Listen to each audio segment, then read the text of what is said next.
Oi pessoal, bom dia a todos. Me chamo Sérgio Hatley e darei início a essa apresentação sobre o trânsito necessário dos exames escolares para a avaliação da aprendizagem.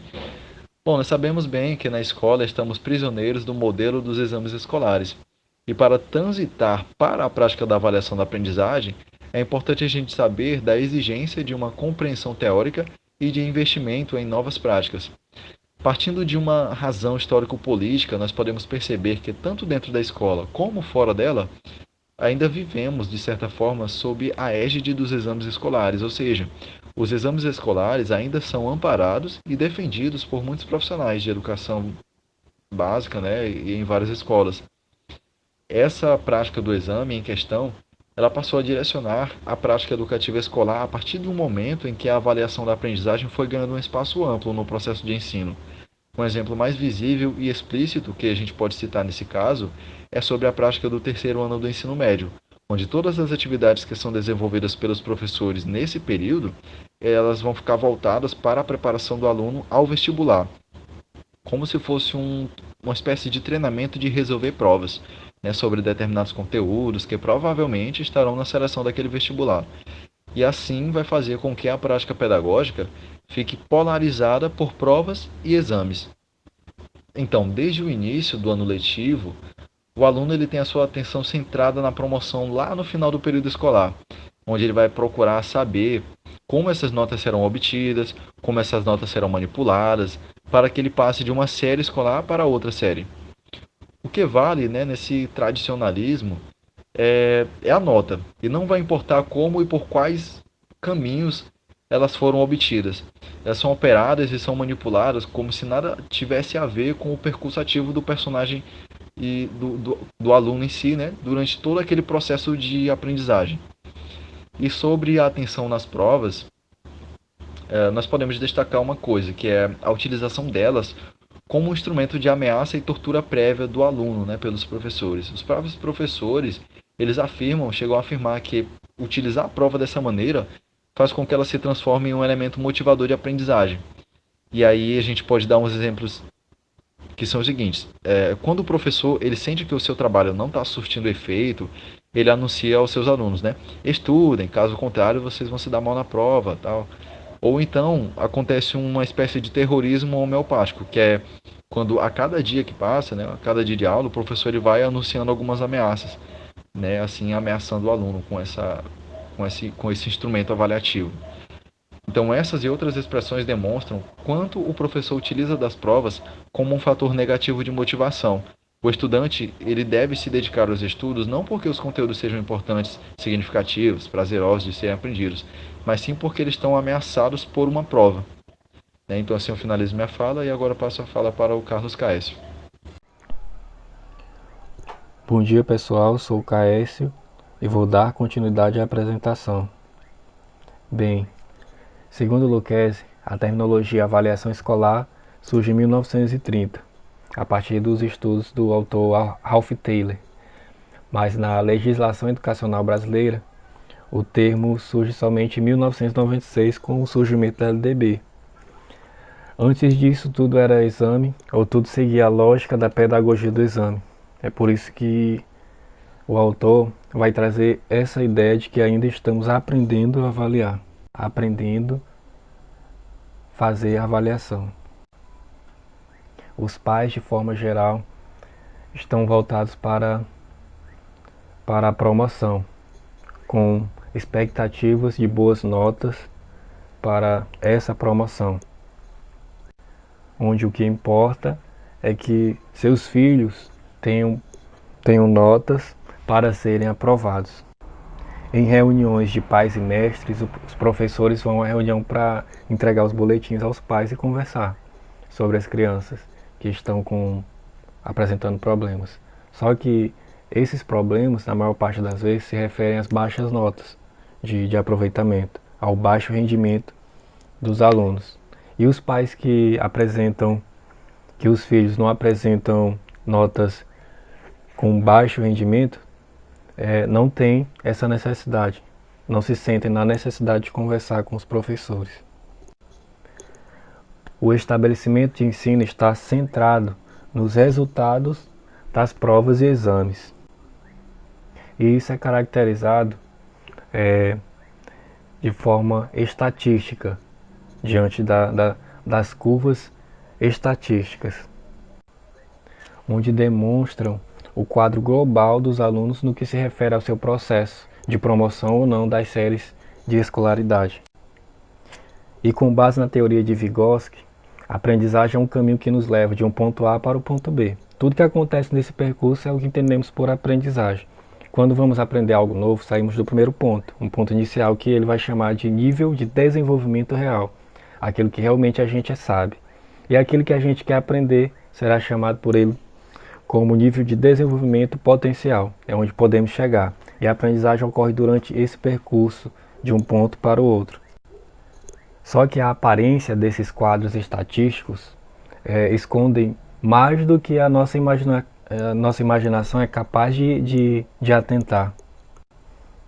Só que essa aparência satisfaz se for compatível com a expectativa que se tem.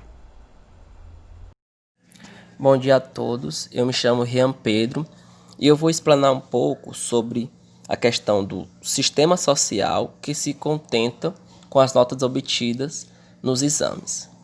Bom, o próprio sistema de ensino está atento aos resultados gerais. Então, o sistema de ensino, ele utiliza-se desses resultados para avaliar se o ensino está bom, sim ou não.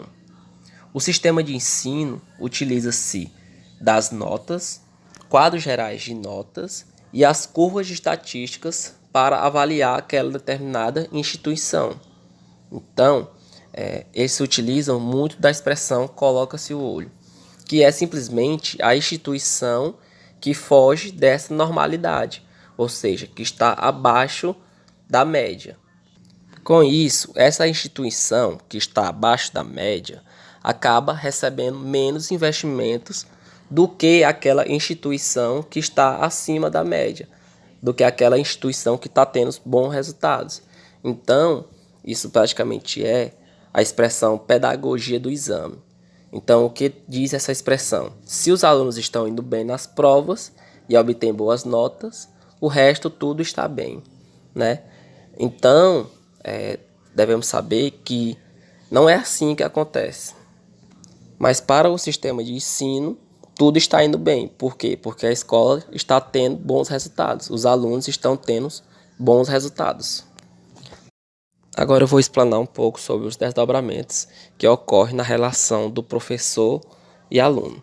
Então, muitas vezes, os professores acabam fazendo provas para provar o aluno e muitas vezes para reprovar os alunos. Então, acontece muito os professores fazendo promessas de ponto a mais e de ponto a menos, que muitas vezes não são cumpridas. Então, uma frase bem clássica é quando o professor pede que na próxima aula o aluno que trouxer todo o material já terá um ponto a mais na nota no final do bimestre. Então, os professores se utilizam muito dessa fala e muitas vezes eles utilizam-se as provas como ameaças aos alunos, que tem a ver isso com o disciplinamento social dos educandos. Então, eles se utilizam-se do medo do aluno de reprovar, de repetir o ano, ao seu favor. Ou seja, eles fazem o disciplinamento social dos seus alunos. Muitas vezes, os alunos acabam ficando coagidos por determinados professores. E aqui eu termino a minha fala e passo a fala agora para minha amiga Jennifer. Bom dia, gente. Eu me chamo Jennifer e vou falar um pouco para vocês sobre os processos históricos que levaram, porque sabemos que esses fatos não se dão por acaso. Sempre existe um processo e esse processo abrange desde os séculos XVI e XVII e perdura até hoje na sociedade burguesa. Dentre esses fatos, nós podemos destacar a pedagogia jesuítica. Destaca-se pela rigorosidade no ensino, com atenção especial ao ritual de provas e exames. Temos também a pedagogia comeniana, onde o medo é um excelente fator para manter a atenção dos alunos.